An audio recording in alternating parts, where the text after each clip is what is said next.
क्या हिंदुस्तान की foreign policy का लक्ष्य अदानी जी को और अमीर बनाने का है? पिछले 9 सालों से मोदी जी ने भारत को भ्रम में रखा है और अदानी जी को अपने साथ विश्व भ्रमण में। मेरे प्यारे देशवासियों, मैंने संसद में सरकार से कुछ आसान से सवाल पूछे थे। सबूत के साथ मैंने हमारे देश की फॉरेन पॉलिसी या कह लीजिए अदानी जी की बिजनेस एक्सपेंशन पॉलिसी पर कुछ सवाल पूछे। सरकार ने एक भी जवाब नहीं दिया। चलिए मैं सारे सवाल फिर से दोहरा देता हूँ। उम्मीद है कि इस बार सभी देशवासियों को जवाब मिल जाएगा। कितनी विदेश यात्राओं में अदानी जी पीएम के साथ गए? कितने देशों में पीएम के ऑफिशियल टूर के बाद अदानी जी वहां गए? और कितने देशों में पीएम जाने के बाद वहां अदानी जी ने बिजनेस डील साइन की? अगस्त 2013 में क्वींसलैंड ऑस्ट्रेलिया के डिप्टी प्रीमियर के नेतृत्व में एक डेलीगेशन ने गौतम अडानी के मौजूदगी में नरेंद्र मोदी से मुलाकात की। मई 2014 में अडानी को ऑस्ट्रेलिया में $15.5 बिलियन का कोल और रेल प्रोजेक्ट मिल गया। नवंबर 2014 में गौतम अडानी प्रधानमंत्री नरेंद्र मोदी के साथ G20 समिट के लिए ऑस्ट्रेलिया गए। इस ट्रिप में गौतम अडानी और SBI चेयरमैन अरुंधति भट्टाचार्य ने SBI की ओर से अडानी को कार्माइकल माइन अक्वायर करने के लिए $1 बिलियन के लोन के लिए एक MOU पर साइन किए।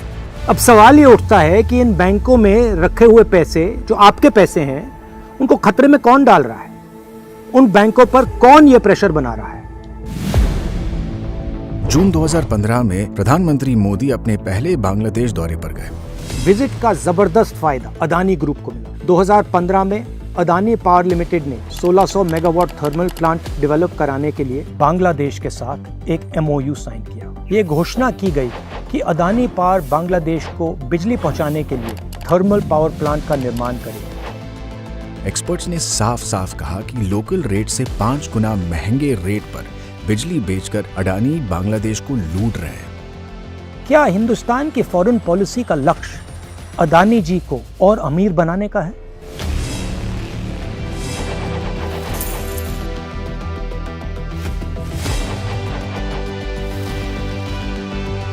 On November 24th, the President summoned me after a meeting and said India's Prime Minister Modi is pressurizing him to hand over the project to the Adani Group. Public hearing शुक्रवार को हुई। संसद में electricity act 1989 में संशोधन पास करने के ठीक एक दिन बाद इस संशोधन के जरिए कॉम्पिटिटिव बिडिंग का नियम ही खत्म कर दिया गया। मुख्य विपक्ष का दावा है कि संशोधन सिर्फ इसीलिए किया गया ताकि अडानी की अवैध डील वैध घोषित हो जाए।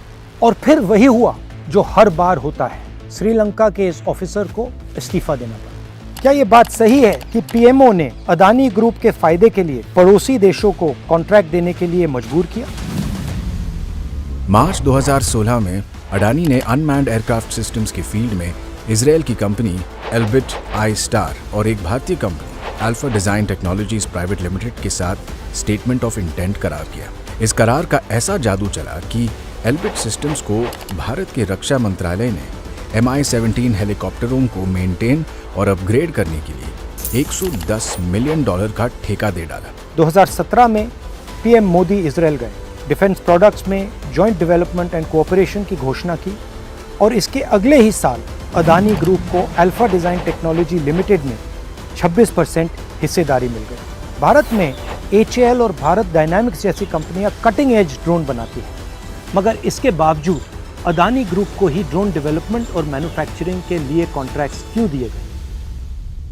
सवाल अब भी वही है, क्या ये भारत की फॉरेन पॉलिसी है या अडानी के बिजनेस को दुनिया भर में बढ़ाने की पॉलिसी है? अब जापान हो या स्वीडन, मलेशिया हो या Iran, Mozambique, Oman, Myanmar, Vietnam, चाहे चाइना हो या फिर पाकिस्तान, देश कोई भी हो, रेस अगर डील पाने की है तो उसमें अडानी एंटरप्राइज की जीत पक्की है।